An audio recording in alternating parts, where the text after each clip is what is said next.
नमस्कार, मैं हूं शोभा मिश्रा और आप देख रहे हैं न्यूज रूम लाइव। और बुलेटिन में की शुरुआत करते हैं।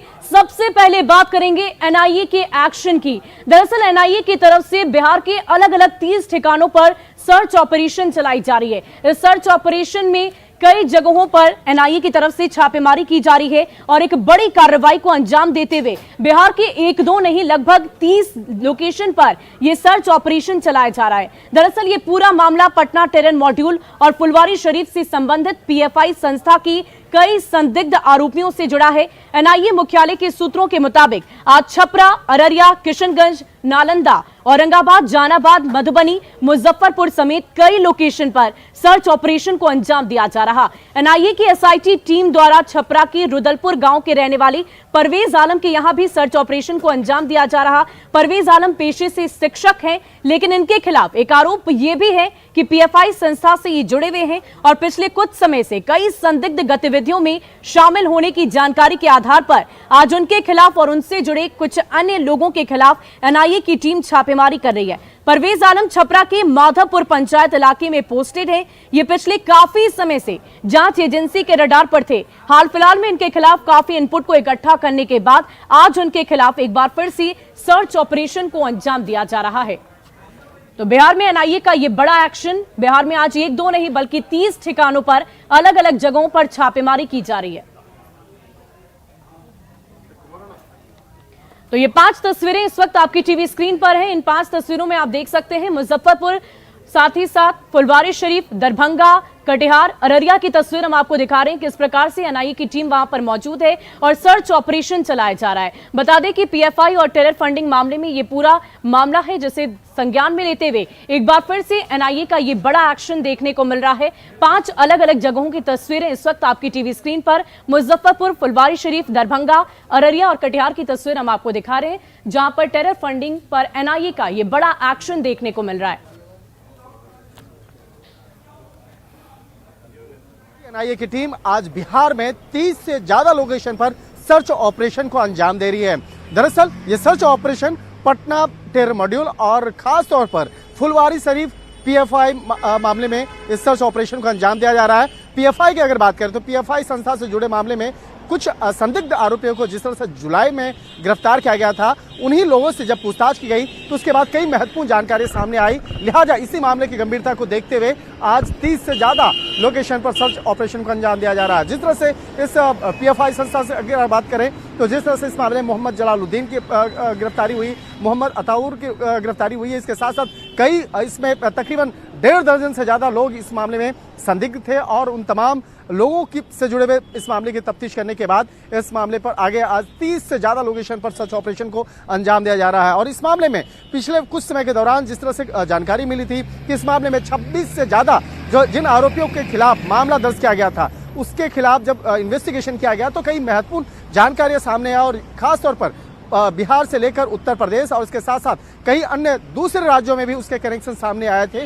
लिहाजा इस मामले पर आगे की तफ्तीश की जा रही थी। हालांकि एक तरफ देखा जाए कि एनआईए की कार्रवाई चल रही है, तो वहीं दूसरी तरफ देखा जाए केंद्रीय जांच एजेंसी ईडी भी इस मामले की तफ्तीश कर रही है।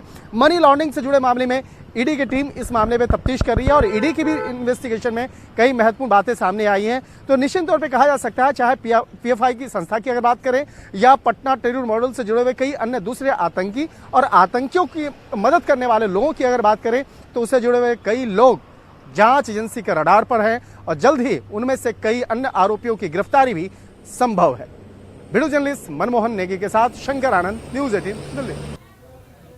और देखिए, पटना टेरर मॉड्यूल में, दरभंगा में भी एनआईए की छापेमारी लगातार चल रही है और इसी कड़ी में नूरुद्दीन जंगी के घर पर भी ये छापेमारी सुबह से ही की जा रही है। आपको बता दें कि इस छापेमारी में टीम दानिश लॉज में भी छात्रों से पूछताछ कर रही है। टीम ने सभी छात्रों के मोबाइल को जब्त कर लिया है। सिंगवाड़ा थाना क्षेत्र के शंकरपुर गांव में भी मुस्तकीन के घर पर छापेमारी जारी है। तो खबर आपको दरभंगा से बता रहे हैं, जहां पर पटना टेरर मॉड्यूल मामले में दरभंगा में एनआईए की टीम छापेमारी कर रही है। फुलवारी शरीफ मामले में दोबारा एनआईए की टीम दरभंगा पहुंची है। दरभंगा के 2 टीम दरभंगा पहुंची है। एक सिंगवाड़ा थाना के शंकरपुर सनाउल्लाह के घर छापेमारी की जा रही है। तो दूसरा आपको बता दें कि निरुद्दीन जो आरोपी था उसके घर के बगल में जो एक लॉज है, दानिश लॉज बताया जा रहा है, इस लॉज में करीब 50 से ज़्यादा छात्र रहते हैं, वहाँ पे छापेमारी की जा रही है। एनआईए की टीम जो है लगातार पूछताछ कर रही है। कुछ लोकल पुलिस भी जो बुलोरो लेके अंदर गई है, तो ऐसे में पूछताछ जारी है। बता दें कि दोनों 3 आरोपी दरभंगा के थे, जिन पर निरुद्दीन, जंगी, सनाउल्लाह और मुस्तकीन के घर पर भी सिंहवाड़ा में पूछताछ की जा रही है। ऐसे में क्या निकलकर सामने आता है इस पूछताछ के बाद, जब एनआईए की टीम यहाँ से निकलेगी तो सामने आएगा। विपिन कुमार, न्यूज़ 18 दरभंगा।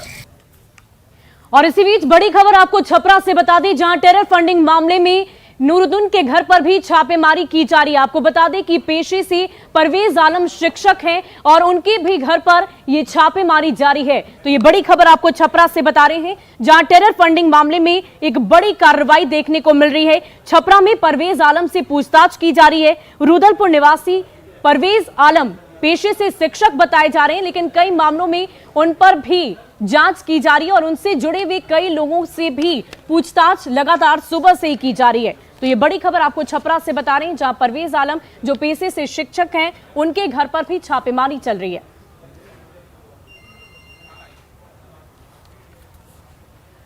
और अगली खबर मुजफ्फरपुर से, जहां एनआईए की छापेमारी चल रही है, वहां पर भी एनआईए की तरफ से लगातार सर्च ऑपरेशन चलाया जा रहा है। बता दें कि बिहार के 1-2 नहीं बल्कि कुल 30 ठिकानों पर आज सुबह से ही छापेमारी चल रही है। यहां मजहरुल इस्लाम के घर पर छापेमारी चल रही है और यहां की कार्रवाई के बारे में बता रहे हैं न्यूज़ 18 संवाददाता प्रियांक सौरभ। वक्त हम मुजफ्फरपुर के बरियारपुर ओपी थाना क्षेत्र के गौरीहार में हैं और आप हमारे पीछे देख सकते हैं ये मजहरुल इस्लाम, जिनका फुलवारी शरीफ आतंकी केंद्र मामले में नाम सामने आया था, वहां एनआईए की टीम पहुंची है और छापेमारी जो है वह सुबह से ही जारी है। बिहार के अलग अलग जिलों में ऐसी छापेमारी फिलहाल चल रही है और ये ताज़ा तस्वीर आप मुजफ्फरपुर के सकरा प्रखंड के इस गौरीहार गाँव की देख रहे हैं, जहाँ पर आज से कुछ महीना पहले मजहरुल इस्लाम का नाम सामने आया था। जब फुलवारी शरीफ आतंकी केंद्र मामले में उनका नाम सामने आया था, तो उसके बाद यहाँ पर टीम पहुंची थी। एक बार फिर से यहाँ पर तमाम जो एनआईए की टीम है वह पहुंची है और आप देख सकते हैं काफ़ी संख्या में पुलिस बलों की भी तैनाती की गई है। काफ़ी संख्या में पुलिस बल यहाँ पर पहुंचे हैं, क्योंकि जिस तरीके से आतंकी कनेक्शन की बात सामने आई थी, उसके बाद से ही लगातार यह मामला जो है बिहार में तूल पकड़ रहा है और इसको लेकर कहीं ना कहीं जो है एनआईए की टीम जो है वह इसको लेकर लगातार छापेमारी कर रही है। बिहार के अलग अलग क्षेत्रों में ऐसी छापेमारी चल रही है और फिलहाल इस वक्त की जो तस्वीर आप देख रहे हैं, हम आपको पीछे दिखा रहे हैं किस तरीके से ये मजहरुल इस्लाम का घर है, जहाँ पर टीम पहुंची है। सुबह से ही यहाँ पर टीम छापेमारी कर रही है, तमाम जानकारियाँ ले रही है और तमाम पुलिस बलों की तैनाती की गई है। तो यहाँ पर आप देख सकते हैं गहमा गहमी सुबह से ही देखी जा रही थी। स्थानीय लोग भी जमा हैं कि आखिर एक साथ इतनी ज़्यादा पुलिस जो यहाँ पहुँची है, उसके बाद यहाँ पर आखिर क्या हो रहा है। तो आतंकी केंद्र कनेक्शन जो फुलवारी शरीफ वाला मामला था, उस मामले में मजहरुल इस्लाम का नाम सामने आया था और उसके घर पर जो है वह एनआईए की टीम पहुँची है और ऐसी छापेमारी बिहार के अलग अलग जिलों में फिलहाल चल रही है। मुजफ्फरपुर से न्यूज़ 18 के लिए प्रियांक सौरभ। और देखिए अगली खबर आपको राजधानी पटना के फुलवारी शरीफ से बता दें, जहां सुबह से ही 2 अलग अलग इलाकों में एनआईए की तरफ से छापेमारी की जा रही है। एनआईए की तरफ से सुबह से ही ये छापेमारी चल रही है। फुलवारी शरीफ के मिल्कियाना मोहल्ले में मौजूद एसडीपीआई सदस्य एहसान परवेज के घर में आज सुबह छापेमारी की गई। वहीं दूसरी तरफ फुलवारी शरीफ के गोनपुरा गांव में एनआईए की टीम छापेमारी कर रही है। यहां 2 लोगों के घरों की तलाशी लगातार ली जा रही है। अमीन खान और छोटे खान के घर में एनआईए की टीम मौजूद है और घर के लोगों से पूछताछ जारी है। फुलवारी शरीफ टेरर मॉडल में पहले भी इनका नाम आ चुका है। तो फुलवारी शरीफ के 2 अलग अलग इलाकों में सुबह से ही छापेमारी चल रही है। गोनपुरा में एनआईए की टीम मौजूद है और इसके साथ साथ मिल्कियाना मोहल्ले में भी एसडीपीआई सदस्य एहसान परवेज के घर में आज सुबह से ही छापेमारी चल रही है।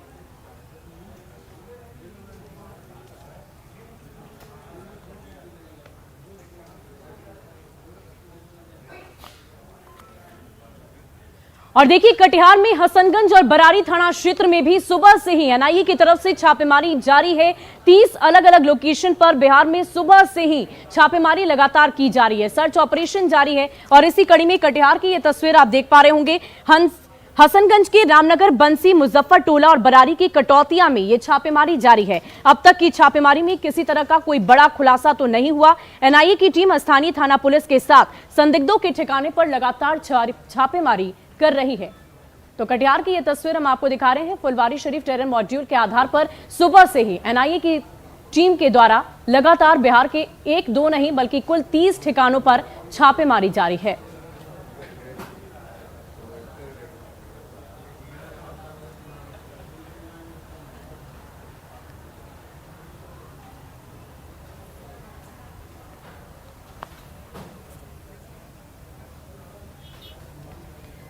और इस पूरी खबर की अधिक जानकारी के लिए हमारे संवाददाता संजय हमारे साथ जुड़ चुके हैं। संजय, में ये बताइए कि सुबह से ही 30 अलग अलग लोकेशन पर लगातार छापेमारी जारी है। ऐसे में क्या कुछ जानकारी आप तक पहुंच पा रही है? क्या कुछ अलग अलग लोकेशन से कुछ नई बातें सामने निकली है? जांच में कुछ नई खबर सामने आ रही है? टेरर मामले में पहले से ही जांच चल रही है और एनआईए की टीम को जांच का जिम्मा केंद्रीय गृह मंत्रालय की तरफ से आज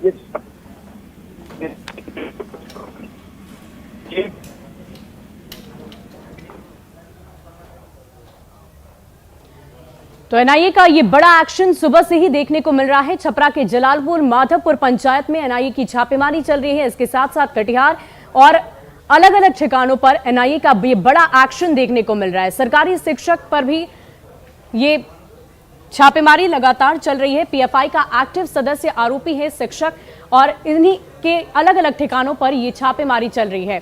ये 5 तस्वीरें हम आपको दिखा रहे हैं। फुलवारी शरीफ, दरभंगा, अररिया, कटिहार और मुजफ्फरपुर की ये 5 तस्वीरें आप देख पा रहे होंगे अपनी टीवी स्क्रीन पर। टेरर फंडिंग पर एनआईए का ये बड़ा एक्शन है। सुबह से ही लगातार 30 अलग अलग ठिकानों पर ये सर्च ऑपरेशन जारी है। आपको बता दें कि ये मामला पहले से ही चला आ रहा है। करीब 2 महीने पहले फुलवारी शरीफ में पीएफआई को लेकर एक बड़ा खुलासा हुआ था और उसके बाद से ही ये लगातार जांच की प्रक्रिया आगे बढ़ती गई और एक बार फिर से एनआईए का ये बड़ा एक्शन देखने को मिल रहा है।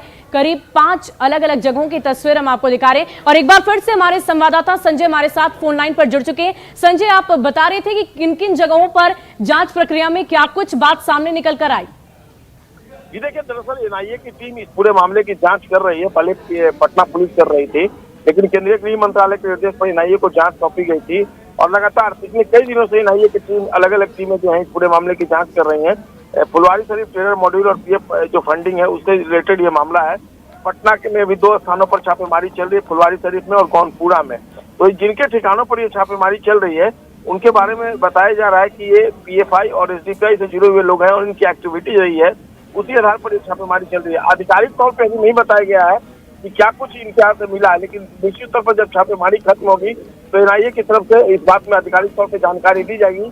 लेकिन जो सूत्र है वो बता रहे हैं कि कई क्लू मिले हैं और उसी क्लू के आधार पर छापेमारी चल रही है। लेकिन पटना में, बल्कि पटना के अलावा कई जिलों में, छपरा हो, दरभंगा हो, अररिया हो, तमाम जिलों पे ये छापेमारी चल रही है। जब छापेमारी खत्म होगी तब आखिरकार क्या कुछ मिलता है इसकी जानकारी हासिल हो पाएगी। जी बहुत बहुत शुक्रिया संजय हमारे साथ जुड़ने के लिए, तमाम जानकारी के लिए। तो एनआईए का ये बड़ा एक्शन आज पूरे बिहार में देखने को मिल रहा है।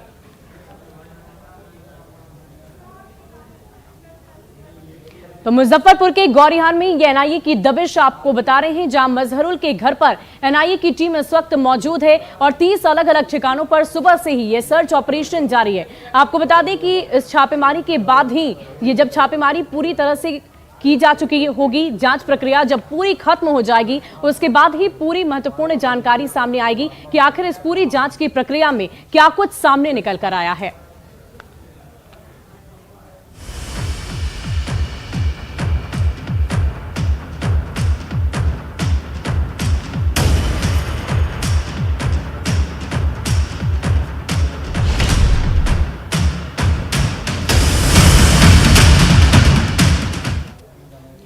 और देखिए, बिहार में अपनी सियासी जमीन तलाश रहे चुनावी रणनीतिकार यानी कि प्रशांत किशोर ने मुख्यमंत्री नीतीश कुमार के साल 2024 के मिशन पर सवाल उठाए हैं। उन्होंने क्या कुछ कहा है वो भी आपको बता दें। प्रशांत किशोर ने कहा कि सीएम नीतीश के इस मिशन का देश की राजनीति पर किसी भी तरह का कोई असर नहीं होगा। उन्होंने साफ साफ कहा कि देश की राजनीति में वो स्थापित हो ही नहीं सकते। इस पर सीएम नीतीश कुमार ने भी पलटवार किया है। उन्होंने कहा है कि प्रशांत किशोर को बिहार की ABCD तक मालूम नहीं है। अगर वो कोई बात बोलते हैं तो समझ लीजिए कि उसका मन बीजेपी के साथ में ही है।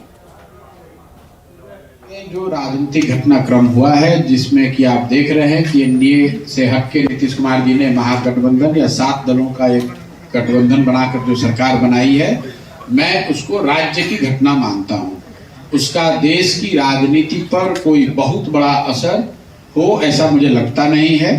जितनी राजनीतिक समझ मुझे है उसके हिसाब से मैं ऐसा नहीं मानता हूं कि बिहार में जो राजनीतिक घटनाक्रम हुआ है उसका देश की राजनीति पर कोई बहुत असर पड़ने वाला है। वो आदमी तो मेरे साथ आया ना, लेकिन बाद में हम सुझाव दिए कि ये सब काम वो सब छोड़िए, नहीं माने। आज दूसरा देश भर में कितना पार्टी का काम करते रहे, तो उसका वो धंधा है। अब बिहार में वो अपना जो करना चाहिए करे ना भाई, उससे क्या मतलब है? उसके स्टेटमेंट का कोई अर्थ नहीं, कोई मालूम है।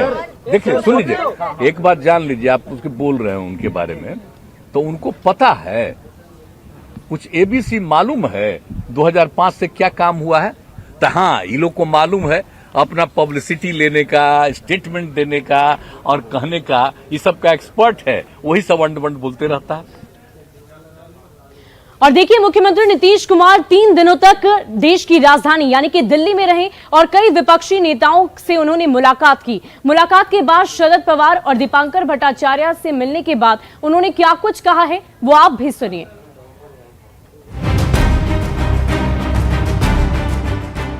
सोमवार को दिल्ली में नीतीश कुमार ने सबसे पहले राहुल गांधी से मुलाकात कर अपने दौरे का आगाज किया था, जिसका फोटो भी सामने आया था। लेकिन ऐसा लगता है कि राहुल के साथ नीतीश कुमार की मुलाकात अधूरी रह गई, क्योंकि नीतीश अब मैडम सोनिया से भी मिलेंगे। कांग्रेस की भूमिका क्या? एक हम देखने, कांग्रेस वाला भी ठीक है, उनसे भी पूरी बात की। और मैडम आएंगी, कभी बाहर गई तो उनसे फिर मिलने के लिए भी। 2024 का चेहरा कैसे देख रहे हैं? बस एक ही बात के लिए हम हो रहा है। विपक्षी नेताओं से तूफानी मुलाकात के तीसरे दिन नीतीश कुमार ने सबसे पहले CPI-ML के महासचिव दीपांकर भट्टाचार्य से मुलाकात की। बिहार में वाम दलों के 16 विधायक बाहर से नीतीश सरकार का समर्थन कर रहे हैं, जिनमें भाकपा माले के 12, भाकपा और भारतीय कम्युनिस्ट पार्टी के 2 विधायक शामिल हैं। दीपांकर भट्टाचार्य से मुलाकात के बाद नीतीश कुमार राष्ट्रवादी कांग्रेस पार्टी के अध्यक्ष शरद पवार से मिले। दोनों नेताओं के बीच तकरीबन 40 मिनट तक मुलाकात चली। नीतीश की माने तो उनकी मेहनत रंग ला रही है। आगे होगा, हम तो डिफरेंट पार्टी से बात किए, अच्छा है रिस्पॉन्स। और एक बात ये भी कह दिया है हमने कि भाई एक साथ होकर के अगर लड़ेंगे और फिर बिल्कुल देश के विकास का काम होगा। दिल्ली दौरे के दौरान एक बार फिर नीतीश कुमार ने साफ किया कि निजी तौर पर उनकी कोई चाहत नहीं है, मकसद एक ही है, बस सब एक साथ आए। और मेरे बारे में तो हम आपको बार बार बोलते हैं, हमारा निजी कोई चॉइस नहीं, हमारा बस एक ही चॉइस है कि सब मिल करके अधिक से अधिक एकजुट हो जाएंगे तो अपने देश के हित में वो काम हो। तीसरे दिन के दौरे के दौरान नीतीश 8 विपक्षी नेताओं से मिल चुके हैं। सोमवार को नीतीश कुमार ने राहुल गांधी और कर्नाटक के पूर्व CM कुमारस्वामी से मुलाकात की थी। मंगलवार को नीतीश कुमार CPM महासचिव सीताराम येचुरी, CPI नेता D राजा, दिल्ली के CM अरविंद केजरीवाल, हरियाणा के पूर्व CM ओम प्रकाश चौटाला, मुलायम सिंह और शरद यादव से मुलाकात कर चुके हैं। नीतीश कुमार मिशन दिल्ली के अगले चरण में ममता बनर्जी और नवीन पटनायक से भी मिल सकते हैं। जाहिर है, सियासी दंगल में बीजेपी को पटखनी देने के लिए नीतीश कुमार दिल्ली में पसीना बहा रहे हैं। अब देखना है कि उनकी मेहनत कहां तक रंग लाती है, क्योंकि ये पहली बार नहीं है जब नीतीश कुमार महागठबंधन बनाने की कोशिश कर रहे हैं। 2015 में भी नीतीश कुमार ऐसी कोशिश कर चुके हैं। न्यूज़ 18 के लिए दिल्ली से अमितेश सिंह की रिपोर्ट। और देखिए, गया वासियों के लिए आज का दिन बेहद खास है। वो इसलिए क्योंकि मुख्यमंत्री नीतीश कुमार एक बेहद ही अहम सौगात गया वासियों को देने जा रहे हैं। दरअसल फल्गु नदी पर देश का सबसे बड़ा रबर डैम और स्टील ब्रिज का लोकार्पण आज खुद मुख्यमंत्री नीतीश कुमार करेंगे। साथ ही CM पितृपक्ष मेला महासंगम 2022 का भी उद्घाटन करेंगे। इस कार्यक्रम में उप मुख्यमंत्री तेजस्वी प्रसाद यादव भी मौजूद रहेंगे। स्टील ब्रिज के माध्यम से लोग विष्णुपद से गया जी डैम होकर सीताकुंड जा सकेंगे। मुख्यमंत्री नीतीश कुमार ने ही रबर डैम का नाम गया जी डैम रखा है। 312 करोड़ की लागत से 411 मीटर लंबे इस गया जी डैम के पास 3 से 4 फीट पानी उपलब्ध रहेगा। 22 सितंबर 2020 को नीतीश कुमार ने ही इसका शिलान्यास भी किया था। इसे अक्टूबर 2023 में पूरा किए जाने का लक्ष्य रखा गया था, लेकिन इसके ठीक बाद मुख्यमंत्री ने 2022 के पितृपक्ष से पहले इसे पूरा करने का दिशा निर्देश दिया और इस साल 9 से 25 सितंबर तक ये पितृपक्ष मेला चलेगा। इस बार पितृपक्ष मेले में 8 लाख श्रद्धालुओं के आने की उम्मीद जताई जा रही है। तो तीर्थार्थियों और श्रद्धालुओं को 2020 में और 23 में काम पूरा होना था, लेकिन उसको लगभग 8 महीना पहले ही हम लोगों ने टारगेट लिया कि नहीं, इस बार जो पितृपक्ष होगा उससे पहले वहाँ पर ये काम करवा देंगे। तो आपको सबसे बड़ा काम ये मुझे लगता है हाल फिलहाल में जो हुआ है बिहार में, जो अब परमानेंट पानी वहाँ पर आ गया है। एक हम लोगों ने रबर डैम बनाया है वहाँ पर और 2 फीट से 4 फीट पानी परमानेंट उसमें रहेगा। और देखिए, इस वक्त हमारी संवाददाता विनीता मिश्रा ग्राउंड जीरो पर मौजूद हैं। सीधे उनसे जुड़ते हैं और बातचीत करते हैं। विनीता, हमें ये बताइए कि आज गया वासियों के लिए बेहद ही खास दिन है और खासकर ये रबर डैम एक अनोखी मिसाल बिहार वासियों के लिए, गया वासियों के लिए पेश करेगा और काफी सुविधाजनक होगा। क्या कुछ खासियत है इस रबर डैम की?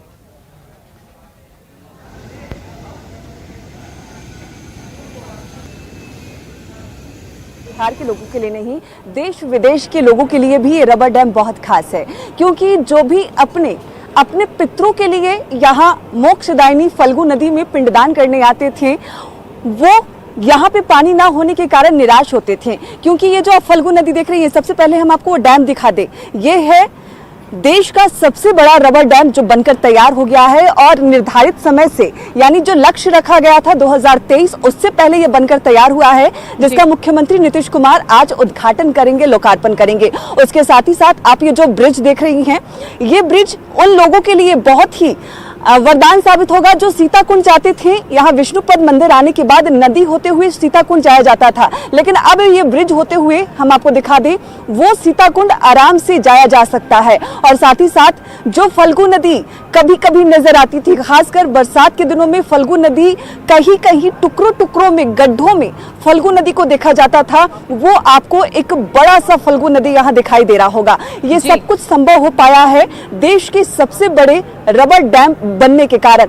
और जो रबर डैम की अगर हम लागत बता दें तो 312 करोड़ की लागत से ये रबर डैम बनाया गया है। 411 मीटर ये लंबा है और ये पूरा रबर डैम अब जब भी देश विदेश से जो लोग यहाँ आएंगे अपनों के पिंडदान करने के लिए, पितरों के पिंडदान करने के लिए, उन्हें अब फल्गु नदी सूखी होने का कष्ट नहीं होगा। हम आपको ये भी दिखा दें, यहाँ पे जो स्टेज बनाया गया है, मुख्यमंत्री नीतीश कुमार यहीं से इस फल्गु नदी पर बने रबर डैम का आज उद्घाटन करेंगे। आज का दिन पूरे देश विदेश के लिए खास है, क्योंकि 2 सालों के बाद पितृपक्ष मेले की शुरुआत भी हो रही है। और उसकी कितने देर में इस कार्यक्रम की शुरुआत की जाएगी? विनीता, हमें ये इस बात की जानकारी दें कि इस कार्यक्रम की शुरुआत कब शुरू होने का निर्धारित समय रखा गया है। जी बिल्कुल 2 बजे समय रखा गया है कार्यक्रम के उद्घाटन होने का। मुख्यमंत्री नीतीश कुमार आएंगे और जो पितृपक्ष मेले का शुभारंभ होगा उसका उद्घाटन करेंगे। उसके साथ ही साथ जो देश का सबसे बड़ा रबर डैम बनकर यहाँ तैयार हुआ है, इसका भी उद्घाटन करेंगे। उप मुख्यमंत्री तेजस्वी यादव भी उनके साथ मौजूद होंगे। इसके साथ ही साथ कई अधिकारी और कई मंत्री भी इस कार्यक्रम में शामिल होंगे। जल संसाधन विभाग की सचिव ने कहा है कि जहां इस वक्त हम अभी मौजूद हैं, जहां हम खड़े हैं, वहां पे पहले गंदी नालियां बहा करती थी, लेकिन जो ये परियोजना है रबर डैम का निर्माण, फल्गु नदी 365 दिन अब यहाँ मौजूद रहेगी। उसके लिए जो अब विनीता, बहुत बहुत शुक्रिया हमारे साथ जुड़ने के लिए। आप नजर बनाए रखें, एक बार फिर आपसे जुड़ेंगे जब कार्यक्रम की शुरुआत होगी। और फिलहाल के लिए इस बुलेटिन में इतना ही। आप बने रहे न्यूज़ 18 बिहार झारखंड के साथ।